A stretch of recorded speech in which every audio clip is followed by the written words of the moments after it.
नमस्कार सभी प्यारे मित्रों का स्वागत है आपके अपने YouTube चैनल प्रबोध क्लासेस पर। दोस्तों हम बात कर रहे हैं आधुनिक काल की और आधुनिक काल में भी हम भारतेंदु युग को पढ़ रहे हैं।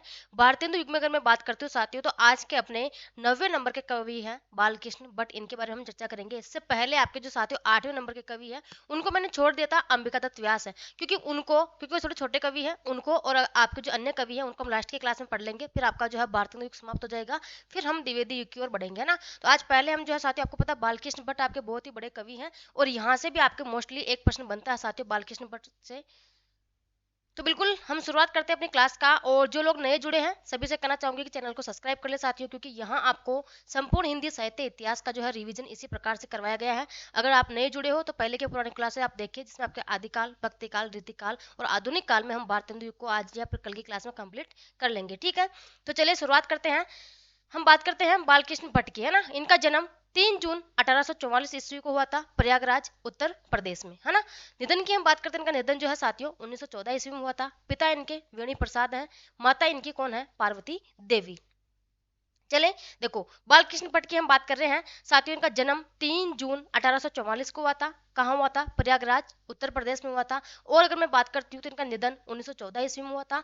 पिता वेणी प्रसाद और माता कौन है इनकी, पार्वती देवी। साथियों अगर किसी को ये नोट चाहिए तो नीचे दिए हुए नंबर पर आपको दिख रहा होगा कि 7568374047, इस पर आपको व्हाट्सअप मैसेज करना है। और आपको साथियों मैसेज करने से पहले मैं आपको एक चीज बता देती हूँ कि बहुत सारे स्टूडेंट ऐसे होते हैं जिनको देखो सब कुछ डिटेल आपको, जैसे आप व्हाट्सएप पे मैसेज करते हो कि हमें नोट्स चाहिए, तब आपको एक फॉर्मेट आता है, आपके सामने एक फॉर्मेट आता है, उसमें आपके सामने लिखा होता है कि हमारे पास हिंदी साहित्य इतिहास के आदिकाल, भक्तिकाल, रीतिकाल और आधुनिक काल के नोट्स अवेलेबल है।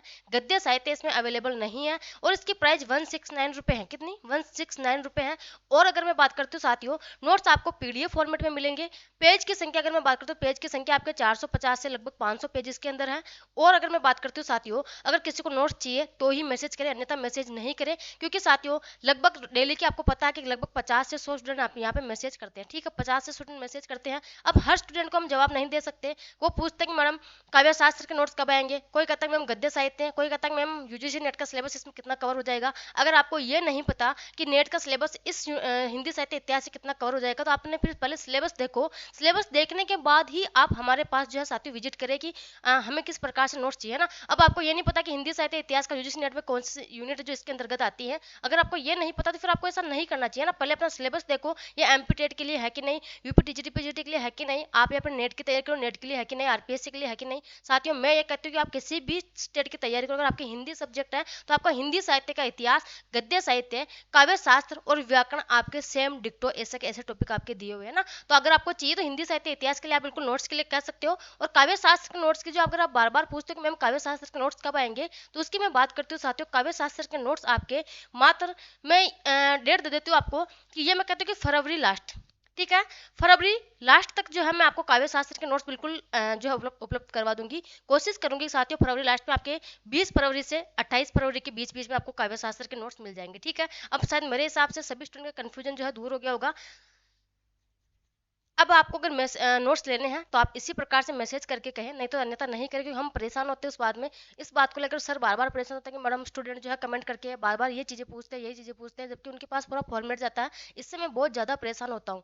तो आप प्लीज़ आप उस फॉर्मेट को पढ़े, आपके पास स्कैनर भेजा जाता है, उसको आप पेमेंट करके, आपको कोई दिक्कत नहीं, आप नोट्स लेने के लिए बिल्कुल करें, लेकिन इस प्रकार से नहीं कि मैडम ये नोट्स कब आएंगे, ये नोट्स कब आएंगे, ये नोट्स कब आएंगे। पूरे नोट्स के बारे में मैंने हर एक वीडियो में बताया था कि नोट्स आपको जो है अभी तक काव्य शास्त्र के नहीं दिए गए थे, वो मैं आपको फरवरी के लास्ट तक रिलीज कर दूंगी। ठीक है, तो अब आप उसी प्रकार से मैसेज करें। ठीक है, हम बात करते हैं अपनी क्लास की आगे, ज़्यादा नहीं कहूँगी कुछ भी, नहीं तो हो सकता है किसी स्टूडेंट को बुरा भी लग जाए, और मेरी बात का कोई बुरा मत मानना बस। ठीक है, आप समझ सकते हैं कि हमारे पास यहाँ पे ऐसा तो है नहीं कि कोई वर्कर हमने रख रखा है कि वो जो आपको पूरे दिन मैसेज के जवाब देते रहे, ऐसा हमने नहीं रख रखा है। सर है, सर पूरे दिन परेशान होते हैं बहुत ज़्यादा इस चीज़ को लेके, क्योंकि काफ़ी ज़्यादा स्टूडेंट यहाँ पे परेशान करते हैं ना। चलो ठीक है, हम प्रमुख विशेषता की बात करते हैं। गद्य प्रधान कविता के जनक हैं आपके कौन साथियों, हाँ। देखो मैं आपको एक चीज कह देती हूँ, सर कह रहे हैं कि ना आप उनको कह देना कि अगर आपको जो नोट्स चाहिए आप उसके लिए आराम से कह सकते हैं, हिंदी साहित्य इतिहास के नोट्स चाहिए, आपको स्कैनर भेज दिया जाता है ना। चलो कोई ना, हम विशेषता की बात करते हैं। गद्य प्रधान कविता के जनक है बालकृष्ण भट्ट के बारे में हम विशेषता की बात कर रहे हैं। ये भारतेंदु युग के वरिष्ठ कवि है, बिल्कुल मोस्ट है साथियों विशेषता सारी। हिंदी का प्रथम निबंधकार भी कौन है साथियों? बालकृष्ण भट्ट, है ना। और इसमें कहने वाले कौन है साथियों? मानने वाले आपके लक्ष्मीधर वार्ष्णेय ने इनको हिंदी का प्रथम निबंधकार भी माना था। हिंदी का प्रथम आलोचक भी इनको कहते हैं। कहने वाले कौन? आपके रामचंद्र शुक्ल जी है। आगे हम बात करते हैं, ये हिंदी मनोविकारात्मक निबंधों के जनक है साथियों। जो बालकृष्ण भट्ट है, ये हिंदी के मनोविकारात्मक निबंधों के क्या माने जाते हैं? जनक भी माने जाते हैं। इनको हिंदी का स्टील कहा जाता है, रामचंद्र शुक्ल ने कहा था। और मैंने वही कहा था साथियों कि हिंदी का एडिशन किसे कहा जाता है? हिंदी का स्टील तो आपके बालकृष्ण भट्ट को कहते हैं, तो हिंदी का एडिशन किसको कहते हैं? ये प्रश्न आपके काफी बार एग्जाम में आ चुका है, तो आप मुझे कमेंट करके बताएंगे कि हिंदी का एडिशन किसे कहा जाता है। ठीक है, आगे हम बात करते हैं, बालकृष्ण भट्ट ने हिंदी में पुस्तकीय समीक्षा का श्री गणेश किया था। यानी इनको जो है साथियों, बालकृष्ण भट्ट को हिंदी में पुस्तकीय समीक्षा का जनक भी कहा जाता है, या फिर इन्होंने जो है इसका श्री गणेश भी, यानी इनकी शुरुआत भी इन्होंने ही की थी। आगे हम बात करते हैं, बालकृष्ण भट्ट भारतेंदु मंडल के रचनाकारों में अवस्था के आधार पर सबसे वरिष्ठ रचनाकार। किसके? अवस्था के आधार पर साथियों सबसे वरिष्ठ रचनाकार कौन है? तो आपके बालकृष्ण आपके बालकृष्ण भट्ट है। ठीक है, आगे हम बात करते हैं, 1876 में प्रयाग यूपी में हिंदी वर्धनी सभा की इन्होंने स्थापना की थी। बिल्कुल वेरी वेरी मोस्ट है साथियों, आपके पहले एग्जाम में आ चुका है। देखो कौन कौन से फैक्ट यहाँ पे मोस्ट है, मैं आपको बताती हूँ, वैसे हालांकि हरदम बताती रहती हूँ। देखो, भारतेंदु युग के वरिष्ठ कवि, ये भी आपके कौन है? ये क्या हुआ, इसको हटाना सर।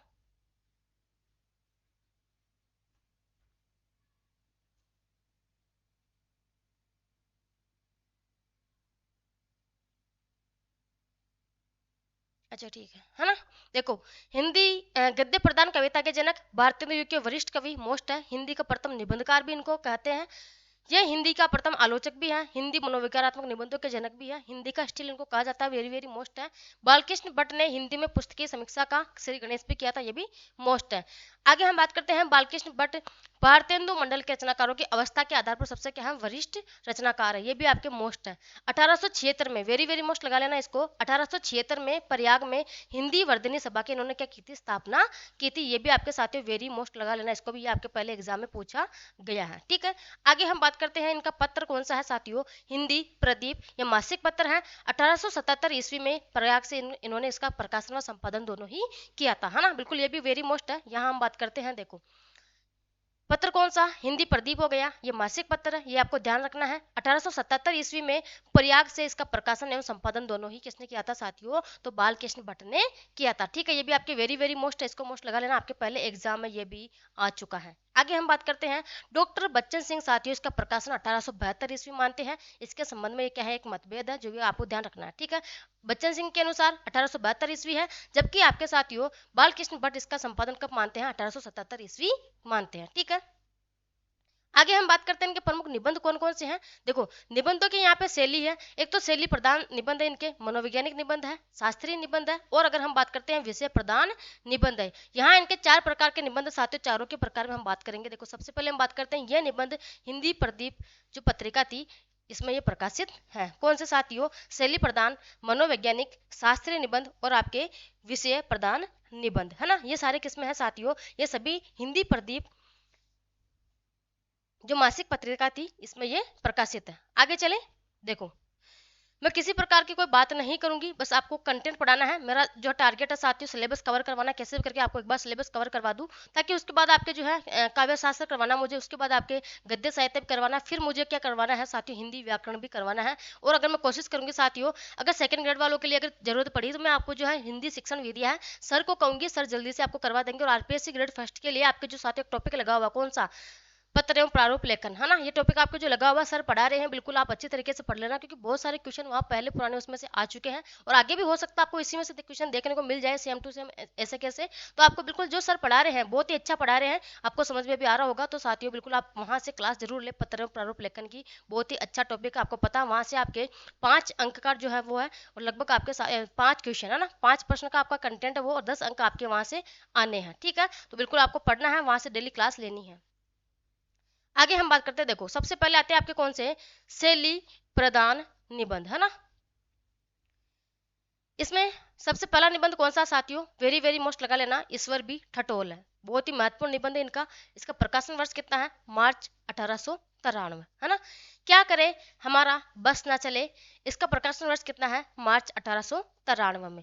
आगे हम बात करते हैं देवताओं से हमारी बातचीत, इसका प्रकाशन वर्ष कितना है साथियों, अक्टूबर 1893 ईस्वी, है ना। ये भी आपको ध्यान रखना है, ईश्वर भी टटोल है, मोस्ट है, 1893 ईस्वी इसका प्रकाशन वर्ष है। देवताओं से हमारी बातचीत वेरी वेरी मोस्ट है, जो एग्जाम में पहले आ चुके हैं उन पे ही मैंने एम लगा रखा है साथियों, तो आपको ध्यान रखना है कि कम से कम ये तो आपको याद होने ही चाहिए। तो बिल्कुल ईश्वर भी टटोल है, मार्च 1893। क्या करें हमारा बस ना चले, 1893 ईस्वी। देवताओं से हमारी बातचीत, अक्टूबर 1893 ईस्वी। एक है खटका, वेरी वेरी मोस्ट है साथियों, खटका का समय क्या है साथियों, मई 1896 ईस्वी। आगे हम बात करते हैं नए तरह का जुनून, बिल्कुल वेरी वेरी मोस्ट है, दिसंबर 1896 ईस्वी इसका क्या है, प्रकाशन वर्ष है। एक है आगे साथियों मेला ठेला, वेरी वेरी मोस्ट है, प्रकाशन वर्ष कितना है, जुलाई 1896 ईस्वी। नहीं नहीं की अगर हम बात करते हैं, जुलाई 1898 ईस्वी का है इसका प्रकाशन वर्ष है। आगे एक और वेरी वेरी मोस्ट है चली सो चली, प्रकाशन वर्ष कितना है, 1898 ईस्वी, जनवरी 1898 ईस्वी, है ना। आगे हम बात करते हैं एक मोस्ट है बिल्कुल होनहार, होनहार की हम बात करते हैं तो इसका प्रकाशन वर्ष है अप्रैल 1899 ईस्वी। एक है साथियों एक अनोखा स्वप्न, वेरी वेरी मोस्ट है, इसका प्रकाशन वर्ष कितना है, अप्रैल 1899 ईस्वी, है ना। मेरे पीछे का आपको दिख रहा होगा, अच्छा नहीं दिख रहा है, एक मिनट रुकिए आप।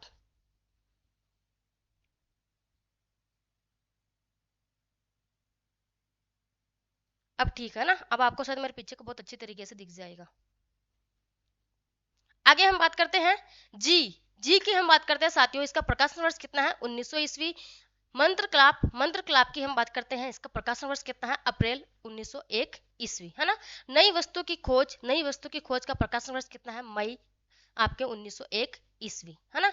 आगे हम बात करते हैं ढोल के भीतर पोल, ढोल के भीतर पोल, इसका प्रकाशन वर्ष कितना है, जनवरी 1903 ईस्वी। साथियों वेरी वेरी मोस्ट, मैं फिर से कह रही हूँ कि जिनको मैंने एम लगा रखा है कम से कम उनको तो आप याद कर ही लेना, और बिल्कुल क्रम से सन के साथ याद करना, क्योंकि साथियों आजकल क्रम वाले प्रश्न बहुत ज्यादा पूछने लग गए हैं। और आरपीएससी साथियों आपको पता है कि आजकल पेपर का जो है लेवल चेंज कर रही है, आपने देखा होगा हाल ही में आपके आरएस का जो पेपर हुआ था, आपने देखा होगा आरपीएससी ने किस प्रकार का लेवल का पेपर बनाया था। हालांकि लोग सब कहते हैं कि बहुत डीप पेपर था, तो देखो जो तैयारी करेगा और जो अपने आप में अलग से तैयारी करेगा वो हीरा आगे बढ़ेगा। आपको पता है कि वो हीरा जो कौन होता है साथियों, कोहिनूर, वही लक्ष्य की प्राप्ति करेगा। तो मैं आपको यही कहूंगी कि आप भी बहुत अच्छी तरीके से तैयारी करें, पेपर आपका पास में आ गया है, एमपी वालों को भी पास में आ गया, जून में पेपर है, और आरपीएससी वालों का फर्स्ट ग्रेड का पेपर भी जून में ही है ना। बिल्कुल अपने तैयारी में लग जाएं और एक एक चीज को लिख लिख के याद करने की कोशिश करो स्टूडेंट। अब देखो स्टूडेंट मुझे बहुत सारे ऐसे भी कमेंट करते हैं कि मैम निबंध तो हमें याद ही नहीं होते, उपन्यास तो याद ही नहीं होते। अरे याद होते किसी को भी नहीं, सब याद करते हैं, और आपको याद करना ऐसा नहीं कि आप, मैंने बहुत सारे लोगों को देखा है कि ऐसे रजिस्टर को आगे रख के और उसको पढ़ते रहते। अरे पढ़ने से याद नहीं होगा, आप एक चीज को कम से भी कम साथियों, किसी भी टॉपिक को, जैसे आपको कभी आधुनिक काल लेके बैठो, भारतेंदु युग को कम से कम 5 बार लिख लिख के याद करोगे, तभी उनके निबंध उनके उपन्यास आपको जो है सन वाइज आपको याद हो जाएंगे, बाकी ऐसे याद नहीं होने वाले, है ना। बिल्कुल आपको इसी प्रकार से ही याद करना है। आगे हम बात करते हैं, देखो अपने जो आगे हम बात करते हैं, देखो अगला निबंध कौन सा है, धुन, धुन की हम बात करते हैं, फरवरी 1903 ईस्वी, है ना। लो लगी रहे, इसका प्रकाशन वर्ष कितना है, 1903 ईस्वी। पत्नी स्तव, इसका प्रकाशन वर्ष कितना है साथियों, अप्रैल 1903 ईस्वी। क्या होगा, इसका प्रकाशन वर्ष है अप्रैल 1904 ईस्वी। नाम में नई कल्पना, इसका प्रकाशन वर्ष कितना है, अक्टूबर 1905 ईस्वी। वधुस्तव, इसका प्रकाशन वर्ष कितना है, 1905 ईस्वी, बिल्कुल मोस्ट है साथियों, वधुस्तव भी आपके पहले एग्जाम में पूछा गया है, तो फिर से आपको ध्यान रखना है, ठीक है। आगे हम बात करते हैं विशाल वाटिका, इसका प्रकाशन वर्ष कितना है, नवंबर 1905 ईस्वी। काल चक्कर का चक्कर साथियों, इसका प्रकाशन वर्ष कितना है, नवंबर 1905 ईस्वी। होता आया है, इसका प्रकाशन वर्ष कितना है, दिसंबर 1905 ईस्वी। एक साथियों द, वेरी वेरी मोस्ट है, दिसंबर 1905 ईस्वी में इसका प्रकाशन जो है वर्ष है, ठीक है। साथियों जो द है 1905 ईस्वी में ही किसका है, प्रताप नारायण मिश्र का भी निबंध है, ये भी आपको ध्यान रखना है, ठीक है। आगे हम बात करते हैं रोटी तो किसी बात की कमा खाए मच्छंदर, बिल्कुल वेरी वेरी मोस्ट है साथियों, ये आपके पहले एग्जाम में आ चुका है। इसका प्रकाशन वर्ष कितना है, दिसंबर 1907 ईस्वी। बालकृष्ण भट्ट ने साहित्य को जन समूह के हृदय का विकास कहा है। किसने साथियों, जो बालकृष्ण भट्ट है, इन्होंने हिंदी साहित्य को क्या कहा था, जन समूह के हृदय का विकास कहा था। एक बार जो आपकी जल्दी से शैली प्रधान निबंध कौन कौन से साथियों, निबंध की संख्या बहुत ज्यादा है, आपको एक एक अच्छे से लिख लिख के याद करना है। ज्यादा पूरे ऐसे नहीं कि आप जितने मैंने लिखाए हैं उतने कितने आप याद करो, ऐसा कुछ नहीं है। कम से कम इतना याद करो कि आपने जो पिछले पुराने पेपर देखते हो उसमें जो क्वेश्चन आ रखे कम से कम आप वो तो याद कर लो, ताकि आपका जो है प्रश्न सही हो जाए, है ना। तो ये बिल्कुल आप शैली प्रश्नान निबंध की हम बात कर रहे हैं। देखो ईश्वर भी वाला मोस्ट है, देवताओं से हमारी बातचीत वेरी वेरी मोस्ट है, खटका वेरी वेरी मोस्ट है ये भी, नए तरह का जुनून मोस्ट है, मेला ठेला मोस्ट है, चली सो चली वेरी वेरी मोस्ट है ये भी, है ना। होनहार हो गया, होनहार बिल्कुल वेरी वेरी मोस्ट है साथियों। एक अनोखा स्वप्न ये भी मोस्ट है। ढोल के भीतर पोल ये भी वेरी वेरी मोस्ट है ना। आगे हम बात करते हैं और कौन कौन से साथ है। वधुस्ता हो गया, ये वेरी वेरी मोस्ट है। लो लगी रहे, थोड़ा आपको ये भी याद रखना, लो लगी रहे ये भी आपको ध्यान रखना। ये साथ ये किसका प्रकाशन वर्ष कितना है, 1903 ईस्वी। एक आपको काल चक्कर का चक्कर वेरी वेरी मोस्ट है ना। द आपको याद रखना, द किसका है साथियों, बालकृष्ण भट्ट का, है ना। रोटी तो किसी बात खमा खाए मच्छंदर, ये भी वेरी वेरी मोस्ट है। अब आपको कम से कम ये तो याद होने ही चाहिए। आगे हम बात करते हैं साथियों इनके शास्त्रीय निबंध, है ना। देखो शास्त्रीय निबंध की हम बात करते हैं। सबसे पहला निबंध कौन सा है, अनूठी उपमा, प्रकाशन वर्ष 1886 ईस्वी है। उपमा की हम बात करते हैं अगस्त 1889 ईस्वी, ठीक है। हो सकता है साथियों बहुत बार मेरे से 1889 जगह 1989 अगर मुंह से निकल जाए तो आप बाद में उसको कमेंट करके इसमें बताएगा मैम वहाँ पे 1889 था, आपने 1989 बोल दिया। हो सकता है कि प्रोनाउंस में थोड़ा यहाँ खड़े रहते बाद में जो है कोई प्रॉब्लम हो ही जाए, तो आप ऐसा मत सोचा करो कि मैडम ने वहाँ पे गलत बोल दिया। आपके सामने लिखा हुआ कोई बात नहीं है, लिखा हुआ मैं हो सकता कभी कभी मेरा ध्यान नहीं जाए, मैं बोलने में आ जाए, है ना। तो अनूठी उपमा और उपमा, अनूठी उपमा का प्रकाशन वर्ष कितना 1886 है और उपमा का प्रकाशन वर्ष कितना है 1889 ईस्वी है। अगला है रसाभास, रसाभास की हम बात करते हैं, इसका प्रकाशन वर्ष कितना है 1889 ईस्वी है। वाक्यालंकार, वाक्यालंकार का कितना है साथियों, अक्टूबर 1894 ईस्वी है। रूपक, रूपक की हम बात करते हैं अप्रैल 1901 ईस्वी क्या है इसका प्रकाशन वर्ष है। आगे हम बात करते हैं साहित्य जन समूह के हृदय का विकास है ना। इसका प्रकाशन वर्ष कितना है 1881 ईस्वी है। हमारी मातृभाषा, इसका प्रकाशन वर्ष कितना है 1906 ईस्वी है। आगे हम बात करते हैं हमारी भाषा क्या है, इसका प्रकाशन वर्ष अप्रैल 1882 ईस्वी। भाषा कैसी होनी चाहिए, जुलाई 1885 ईस्वी, ठीक है। भारतवर्ष की जातीय भाषा, इसका प्रकाशन वर्ष कितना है 1886 ईस्वी। इसके बाद आगे हम बात करते हैं हिंदी की वर्तमान दशा, इसका प्रकाशन वर्ष कितना है अप्रैल 1904 ईस्वी है। गुण आगरी नागरी, इसका प्रकाशन वर्ष कितना 7 नवंबर 1907 ईस्वी है। शब्दों की यातना मार्च 1877 ईस्वी है। हिंदी, हिंदी की हम बात करते हैं साथियों 1877 ईस्वी इसका क्या है प्रकाशन वर्ष है। आगे हम बात करते हैं देसी भाषा और देसी अक्षर, इसका प्रकाशन वर्ष कितना है अगस्त 1908 ईस्वी है, ठीक है। शब्दों की बनावट, इसका प्रकाशन वर्ष है साथियों मार्च 1900 ईस्वी है। सभ्यता और साहित्य, इसका प्रकाशन वर्ष कितना है 1878 ईस्वी है। पारसी थिएटर साथियों, इसका प्रकाशन वर्ष कितना है दिसंबर 1903 ईस्वी है। प्रतिभा, प्रतिभा की हम बात करते हैं साथियों, इसका प्रकाशन वर्ष कितना है अक्टूबर 1906 ईस्वी है। खड़ी बोली का पद्य, इसका प्रकाशन वर्ष कितना है दिसंबर 1888 ईस्वी है, ठीक है। देखो हमने बात की थी शास्त्रीय निबंध की, बिल्कुल आपके साथ है इसमें से कौन कौन से मोस्ट है इसकी अगर हम बात करते हैं, आपको याद रखना है अनूठी उपमा 1886 बिल्कुल मोस्ट है, ठीक है। उसके बाद आपको याद रखना साथियों रूपक, रूपक आपको याद रखना है साहित्य जन समूह के हृदय का विकास है, ये भी आपको याद रखना है। आगे आपको याद रखना है कौन सा, हमारी मातृभाषा, हमारी भाषा क्या है, भाषा कैसी होनी चाहिए, भारतवर्ष की जातीय भाषा, हिंदी की वर्तमान दशा, गुण आगरी नागरी वेरी वेरी मोस्ट है, हमारी मातृभाषा ये भी आपको याद होना चाहिए, है ना। आगे हम बात करते हैं शब्दों की यातना, हिंदी, देसी भाषा और देसी अक्षर मोस्ट है। शब्दों की बनावट, सभ्यता और साहित्य ये भी मोस्ट है। फारसी थिएटर वेरी वेरी मोस्ट है साथियों। प्रतिभा, खड़ी बोली का पद्य, है ना। कम से कम आपको साथियों इतने तो याद होने ही चाहिए। अब आगे हम बात करते हैं, देखो आगे और अभी तो हम बात करते हैं, देखो उपन्यास, उपन्यास की ये उपन्यास इनका क्या है साथियों निबंध है, ठीक है। आपको ये मत समझना कि उपन्यास के मैडम उपन्यास पढ़ा रहे, ठीक है। ये भी इनका निबंध है क्या, उपन्यास, है ना। उपन्यास का प्रकाशन वर्ष कितना है जनवरी 1882 है। शब्द की आकर्षण शक्ति, इसका प्रकाशन वर्ष कितना है 1888 ईस्वी है। संस्कृत की वर्तमान अवस्था, इसका प्रकाशन वर्ष कितना है अक्टूबर 1884 है। खड़ी और बड़ी बोली का विचार, इसका प्रकाशन वर्ष कितना है 1882 ईस्वी है। उपयुक्त विशेषण, इसका प्रकाशन वर्ष कितना है जनवरी 1882 है, ठीक है। इसको थोड़ा मैं सही कर देती हूँ, यहाँ पे 92 कर लेना, ठीक है। जनवरी 1892 है, ये 92 आपको सही कर लेना है, आपके हो सकता है नोट्स में नहीं लिखा आया हो, यहाँ जनवरी 1892 है, ठीक है। उपयुक्त उपमा, इसका प्रकाशन वर्ष कितना है 1892 ईस्वी है, जनवरी 1892 है। उपयुक्त क्रिया, इसका प्रकाशन वर्ष कितना है फरवरी 1892 है। हिंदी का अपमान, इसका प्रकाशन वर्ष है साथियों अगस्त 1888। अब इसमें से आपको कौन कौन से याद रखने हैं, देखो इसमें से आपको याद रखना है शब्द की आकर्षण शक्ति मोस्ट है, संस्कृत की वर्तमान अवस्था, खड़ी और बड़ी बोली का विचार मोस्ट है, उपयुक्त विशेषण, उपयुक्त उपमा, उपयुक्त क्रिया और हिंदी का अपमान, ये भी थोड़ा मोस्ट है। ठीक है, ये तो आपको याद होने ही चाहिए। अब हम बात करते हैं साथियों इनके मनोवैज्ञानिक निबंध कौन कौन से हैं। अब आप सोच रहे होंगे मैडम इतने सारे निबंध तो हमें याद ही नहीं होते। सच बताओ ना साथियों, मेरे पास सेकंड ग्रेड के जो स्टूडेंट होते हैं, सेकंड ग्रेड की तैयारी करते हैं, वो तो मैसेज करके ये बोलते हैं कि मैडम इतना डीप कंटेंट है, हम कैसे याद कर पाएंगे, इतना तो हमारे जो है लेवल आता ही नहीं है, आपने जो है बहुत ही डीप करवा रखा है। तो साथियों ये नोट्स जो है आपके आरपीएससी असिस्टेंट प्रोफेसर के लेवल से लेकर नेट के यूजीसी नेट के लेवल से लेकर साथियों ये आपके सेकंड ग्रेड के लेवल तक का जो है नोट्स है। अब आप इससे किसी की भी तैयारी करो, आप सोचते हो कि सेकंड ग्रेड में इतना डीप लेवल नहीं आता, अगर आ गया तो आप उस टाइम क्या करोगे, इसलिए आपको एडवांस ही पढ़ के चलना है। ये मत सोचा करो कि हमारे को बहुत डीप लेवल जो है इसको नहीं पढ़ना, डीप कंटेंट नहीं पढ़ना है। साथियों डीप कंटेंट लेके चलोगे तो ही आपको जो है आगे आपका प्रश्न गलत होने की संभावनाएं बहुत कम रहती है ना। देखो अब हम बात करते हैं मनोवैज्ञानिक निबंध कौन कौन से हैं। सबसे पहले हम बात करते हैं, एक तो है मनोविज्ञान।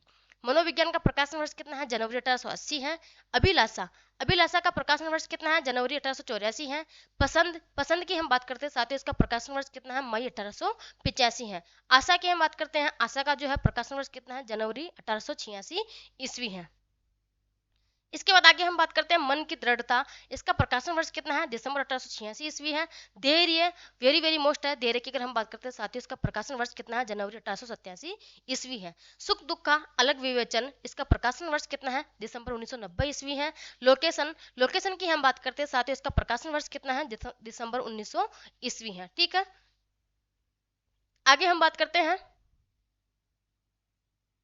विश्वास। विश्वास का प्रकाशन वर्ष कितना है, अप्रैल 1904 ईस्वी है।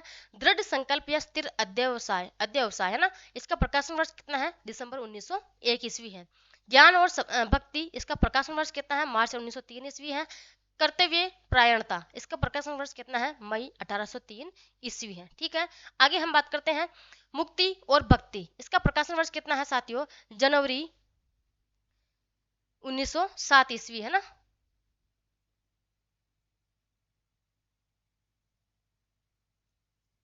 मुक्ति और भक्ति, इसका प्रकाशन वर्ष कितना है, जनवरी 1907 ईस्वी है। कौलिन्य, कौलिन्य का प्रकाशन वर्ष कितना है, मार्च 1908 ईस्वी है। भक्ति और भावना, इसका प्रकाशन वर्ष कितना है, जून 1907 ईस्वी है। ना समझी, इसका प्रकाशन वर्ष है साथियों जून 1893 ईस्वी है। चरित्र पालन, इसका प्रकाशन वर्ष कितना है, अक्टूबर 1894 ईस्वी है। आगे हम बात करते हैं मन और प्राण, इसका प्रकाशन वर्ष कितना है, अगस्त 1897 ईस्वी है। महत्व की हम बात करते हैं साथियों, इसका प्रकाशन वर्ष कितना है, सितंबर 1899 ईस्वी है। सुख क्या है, इसका प्रकाशन वर्ष कितना है, तो अगस्त 1896 ईस्वी है। मन और नेत्र, इसका प्रकाशन वर्ष कितना है, अप्रैल 1890 ईस्वी है। दृढ़ और पवित्र मन, इसका प्रकाशन वर्ष कितना है, मई 1906 ईस्वी है। आगे हम बात करते हैं बौद्ध मनोयोग और मुक्ति, है ना, इसका प्रकाशन वर्ष कितना है, 1896 ईस्वी है। भक्ति, भक्ति का प्रकाशन वर्ष है साथियों 1899 ईस्वी है। कौतुक, कौतुक का प्रकाशन वर्ष कितना है, 1896 ईस्वी है। नई बातों की चाह लोगों में क्यों होती है साथियों, इसका प्रकाशन वर्ष कितना है, 1896 ईस्वी है। हमारे मन मधुप वृत्ति, इसका प्रकाशन वर्ष है 1896 ईस्वी है।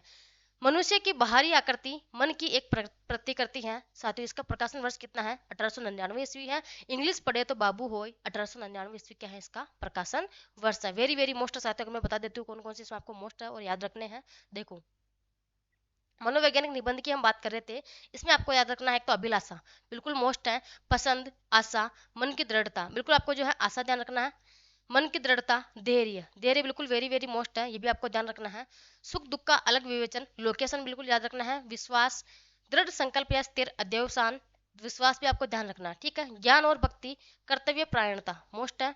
मुक्ति और भक्ति, कौलिन्य, कौलिन्य बिल्कुल वेरी वेरी मोस्ट है। भक्ति भावना, ना समझी, चरित्र पालन, मन और प्राण, महत्व, सुख क्या है, मन और नेत्र, दृढ़ और पवित्र मन, बोध मनोयोग और मुक्ति, भक्ति, कौतुक, कौतुक याद रखना। ठीक है, नई बातों की चाह लोगों में क्यों होती है, बिल्कुल मोस्ट है। हमारे मन मधुप वृत्ति, मनुष्य की बाहरी आकृति मन की एक प्रतिकृति है। इंग्लिश पढ़े तो बाबू हो, ये वेरी वेरी मोस्ट है, आपके पहले एग्जाम में भी आ चुका है। ठीक है, यहाँ तक हमने बात की साथियों आपके मनोवैज्ञानिक निबंध की। अब हम बात करते हैं आपके विषय प्रधान निबंध यहाँ पे कौन कौन से हैं, है ना। थोड़ी क्लास बड़ी होएगी तो आपको टेंशन नहीं लेना है, बिल्कुल आपको पढ़ना है। देखो विषय प्रदान की हम बात करते हैं साथियों, इसमें कौन कौन से निबंध है, यहाँ आपके थोड़े मोस्ट है तो आपको ध्यान रखना है। चले सबसे पहले हम बात करते हैं बाल्य विवाह। इसका प्रकाशन वर्ष कितना 1880 ईस्वी है, दिसंबर 1880। होली, होली की हम बात करते हैं साथियों, होली भी आपके मार्च महीने में आती है और आने वाली भी है साथियों। इसका प्रकाशन वर्ष कितना है, मार्च 1882 ईस्वी। ठीक है, आगे हम बात करते हैं स्त्रियां और उनकी शिक्षा। इसका प्रकाशन वर्ष कितना है, फरवरी 1885 ईस्वी है। जात पात, जात पात की हम बात करते हैं, इसका प्रकाशन वर्ष कितना है, तो अप्रैल 1886 ईस्वी है। हमारी भारत ललनाएं, इसका प्रकाशन वर्ष कितना है साथियों, जुलाई 1891 ईस्वी है। भारत की एकांत भोजन की कुप्रथा, इसका प्रकाशन वर्ष है जुलाई 1891 ईस्वी। आगे हम बात करते हैं महिला स्वातंत्र्य, है ना, महिला स्वातंत्र्य, इसका प्रकाशन वर्ष कितना है, अगस्त 1900 ईस्वी है। विजय लक्ष्मी, विजय लक्ष्मी की हम बात करते हैं साथियों, इसका प्रकाशन वर्ष है अक्टूबर 1897 ईस्वी। सुगृहिणी, प्रकाशन वर्ष अगस्त 1895 ईस्वी है। मांस भक्षण, इसका प्रकाशन वर्ष कितना है, जून 1894 ईस्वी है। ठीक है, आगे हम बात करते हैं देश सेवा का महत्व। इसका प्रकाशन वर्ष कितना है, दिसंबर 1903 ईस्वी है। राजा और प्रजा, इसका प्रकाशन वर्ष कितना साथियों, जनवरी 1908 ईस्वी है। हिंदू जाति का स्वाभाविक गुण, इसका प्रकाशन वर्ष कितना है, 1894 ईस्वी है। सूदखोरी, इसका प्रकाशन वर्ष कितना साथियों, 1904 ईस्वी यानी दिसंबर 1904 ईस्वी है। ठीक है, मनुष्य तथा वनस्पतियों में समानता, इसका प्रकाशन वर्ष कितना है, जुलाई 1901 ईस्वी है।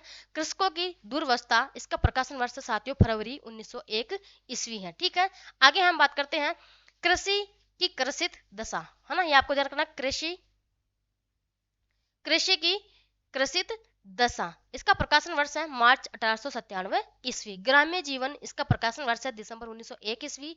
प्रकाश, प्रकाश का प्रकाशन वर्ष कितना साथियों, जून 1888 ईस्वी। आगे अभी तो और है, आप सोच रहे होंगे कि मैडम हो गए खत्म, नहीं हुए, आगे और है साथियों।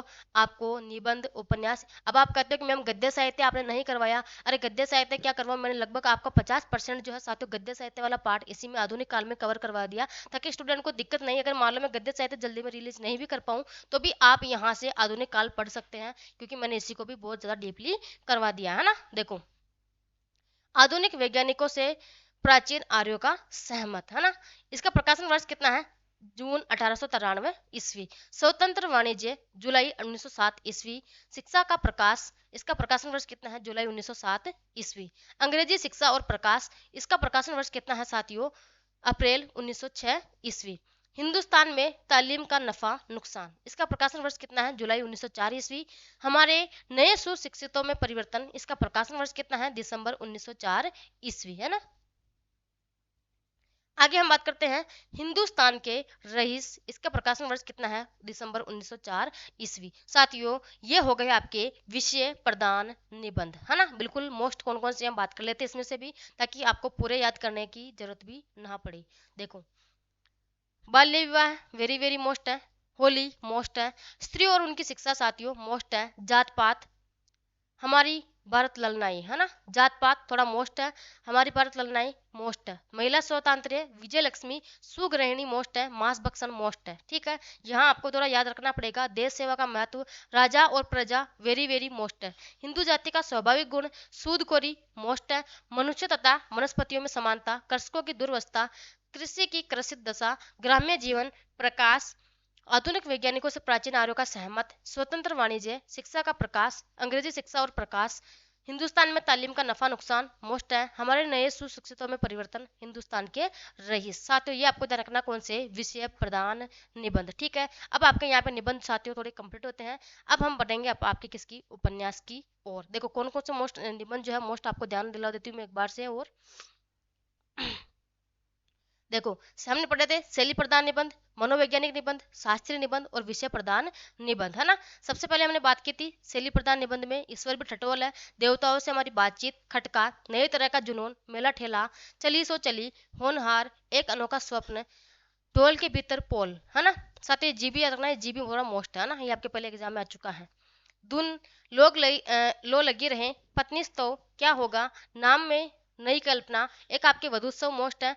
और कौन कौन से मोस्ट हम उनको देखते हैं ना, काल चक्कर का चक्कर, ये भी मोस्ट है। द हो गया, रोटी तो किसी बात की, कमा खाए मचंदर।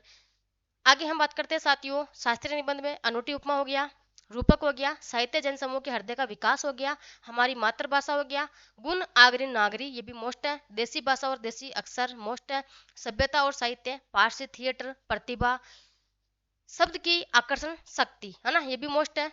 और आपको ध्यान रखना है कौन सा साथियों, खड़ी और बड़ी बोली का विचार, हिंदी का अपमान, ये भी मोस्ट है। मनोवैज्ञानिक निबंध में हम बात करते हैं, अभिलाषा हो गया, थोड़ा पसंद को भी लगा सकते हैं, ये भी मोस्ट, पसंद भी जो है इनका निबंध क्या है, मोस्ट है ना।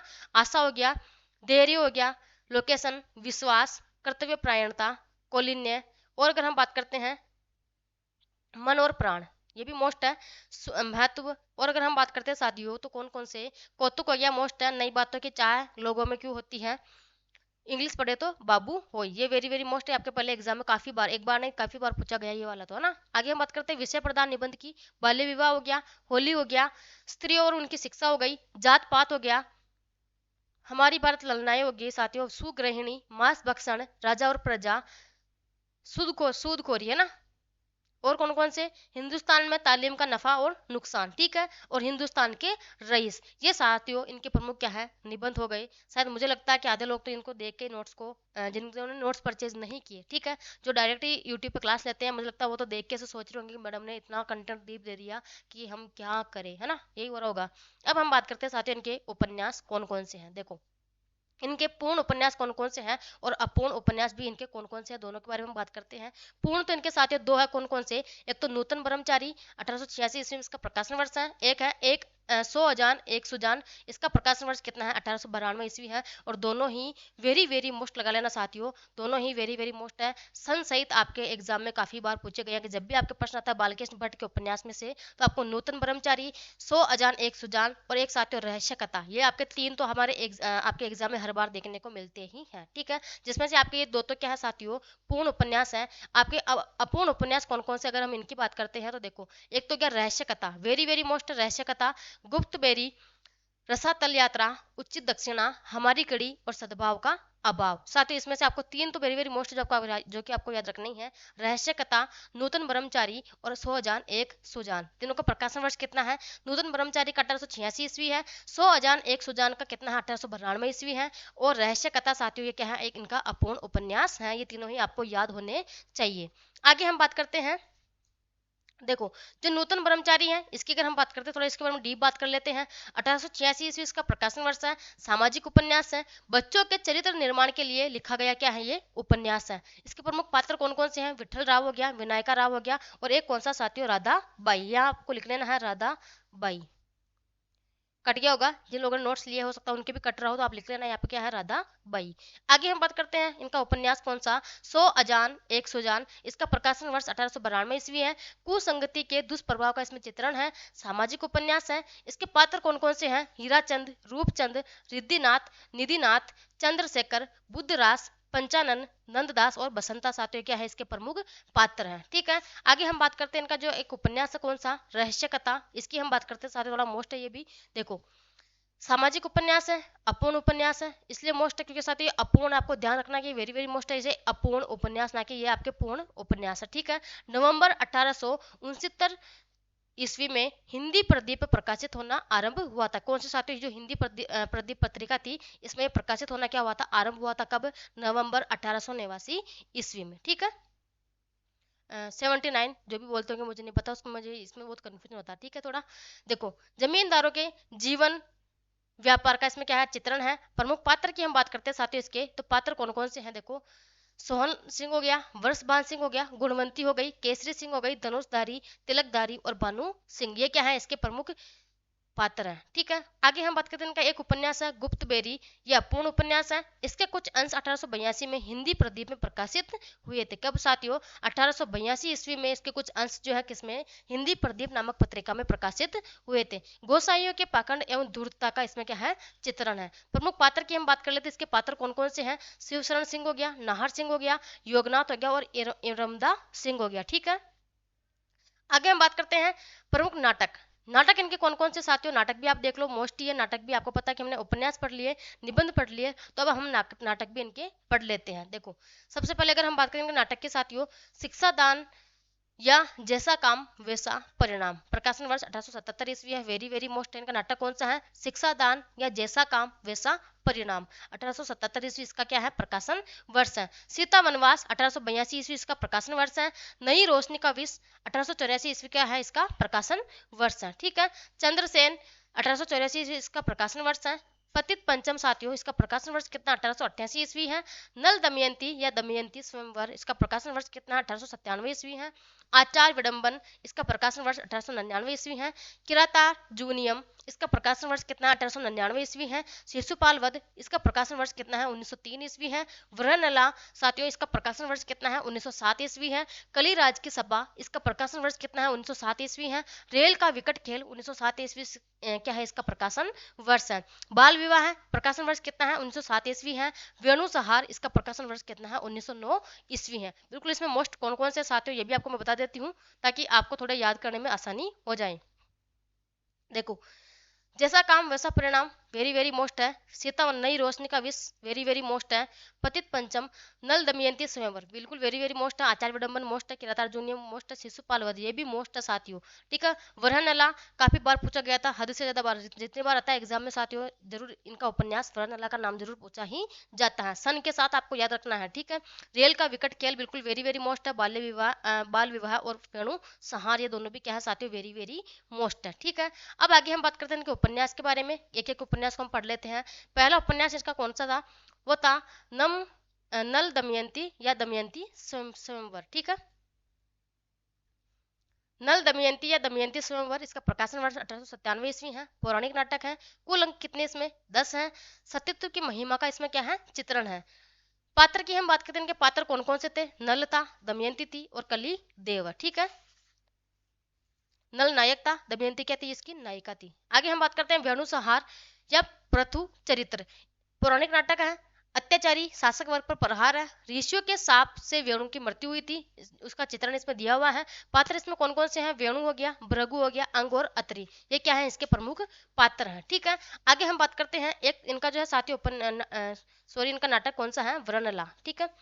वरनला की हम बात करते हैं, पौराणिक नाटक है। वीरता के भावों का इसमें चित्रण है। पात्र की अगर हम इसकी बात करते हैं साथियों, पात्र कौन कौन से हैं, वरनला हो गया, गर्दादीप हो गया, उत्तर हो गया, कर्ण और भीष्म, ये क्या है इसके प्रमुख पात्र हैं, ठीक है। आगे हम बात करते हैं चंद्रसेन। चंद्रसेन की हम बात करते हैं, ऐतिहासिक नाटक है। कुल अंक कितने इसमें 3 है, हाँ। पात्र इसका कौन है, चंद्रसेन, विजय वर्मा, कलानाथ, मदन ललितिका, इंद्रमणि और अलाउद्दीन, ठीक है। क्या इसके प्रमुख पात्र हैं। किरातार जूनियम, पौराणिक नाटक है। अर्जुन एवं शिव के मध्य हुए युद्ध का इसमें क्या है चित्रण है। पात्र इसके कौन कौन है, शिव, भीम, अर्जुन और द्रौपदी, ये क्या है इसके प्रमुख पात्र हैं। सीता वनवास, इसकी अगर हम बात करते हैं, पौराणिक नाटक है। 3 अंक इसमें है साथियों, अंक कितने हैं 3 है। ये मोस्ट बिल्कुल आपको ऐसे ऐसे एग्जाम में आपके ऐसे प्रश्न कि इस नाटक में कितने अंक, तो 3 अंक इसमें है, ठीक है। पात्र इसके कौन कौन से हो गए, राम, सीता, लव और कुश, ठीक है, ध्यान रखना है। आगे हम बात करते हैं आचार्य विडंबन। इसकी अगर हम बात करें साथियों, प्रश्न श्रेणी का नाटक है। पाखंडी पंडितों पर प्रहार है। पात्र की हम बात करें, पात्र कौन कौन से हैं, राम प्रपन्न मिश्र हो गया और माधवाचार्य हो गया, ठीक है। ये क्या इसके प्रमुख पात्र हैं। पतित पंचम, इसकी अगर हम बात करते हैं, प्रश्न श्रेणी का नाटक है। राजा शिव प्रसाद और सैयद अहमद खां के कांग्रेस विरोध पर क्या इन्होंने व्यंग्य किया था। पात्र की हम बात करेंगे, पात्र कौन कौन से हैं, कुतर्क हो गया, कुतर्क वागीश भट्टाचार्य, मोहम्मद फाजिल और मुंशी मारजा, ठीक है। नई रोशनी का विष, इसकी हम बात करते हैं, सामाजिक उपन्यास है। अंक कितने इसमें 5 है। अंग्रेजी सभ्यता एवं शिक्षा व्यवस्था पर प्रहार किया गया है। पात्र इसके सत्यानंद हो गया, भानुदत्त हो गया, ताराचंद हो गया, प्रमदा और सरला, ये क्या है इसके प्रमुख पात्र हैं। बालकृष्ण भट्ट ने 1881 में वेदों की तथा 1886 में सहयोगिता स्वयंवर की क्या की थी, समीक्षा की थी, ये भी मोस्ट है, ठीक है। आगे हम बात करते हैं साथ ही इनके निबंध संग्रह कौन कौन से हैं, देखो ये भी देख लो, ये भी मोस्ट ही है। एक तो इनका निबंध माला हो गया, निबंध संग्रह, भट्ट निबंधावली, इसके 2 भाग हैं, और साहित्य सुमन, ये क्या है इसके प्रमुख निबंध संग्रह है। प्रमुख कथन की हम बात करें, इसके प्रमुख कथन कौन कौन से हैं। अपनी क्लास देखो साथियों, क्लास लगभग आपके 40 मिनट की क्लास हो चुकी है, और कोशिश करूंगी थोड़ा वो जल्दी करवा दूं, क्योंकि हालांकि वैसे मैं खुद ही 2 की स्पीड में आपको पढ़ाती हूँ, कितने की 2 की स्पीड में मैं आपको पढ़ाती हूँ, ताकि आपको 2 की स्पीड करने आगे करके आपको क्लास देखने की जरूरत ना पड़े, है ना। इसलिए मैं खुद ही स्पीड बढ़ा देती हूँ आपको, ताकि सिलेबस भी जल्दी जल्दी कवर हो जाए। एक बार बात कर लेते हैं वापस, आपके जो है कौन कौन से नाटक हो गए, ये रहे नाटक, ठीक है। बिल्कुल मोस्ट कौन कौन से हैं सबको हमने देख लिया था साथियों। इससे पहले हमने निबंध देख लिया था, उपन्यास देख लिए थे, और मेरे ख्याल से मुझे लगता है कि अब इससे बाहर आपकी जो है कोई प्रश्न जाएगा। फिर भी गद्य साहित्य लिखेंगे कभी कभी, तो क्या हालांकि लिखूंगी, लेकिन पता नहीं कि कब लिखूंगी, है ना, ठीक है। लिखेंगे कभी तो आपको गद्य साहित्य और डीप करवा दिया जाएगा, है ना। कथन भी देख लेते हैं, थोड़े मोस्ट हैं, देखो।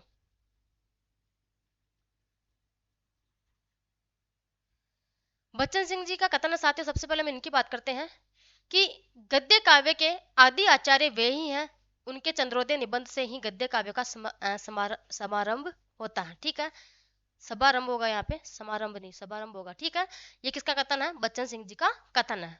आगे हम बात करते हैं, एक कथन है बच्चन सिंह जी का और है, उनके निबंधों में विषय वस्तु और शैली दोनों का वैविध्य मिलता है। वे एक और तो व्यंग्य विनोदपूर्ण निबंध लिखते हैं, तो दूसरी ओर विचार प्रधान मनोवैज्ञानिक निबंध लिखते हैं। बिल्कुल मोस्ट कथन है साथियों, किसका है? बच्चन सिंह जी का कथन है।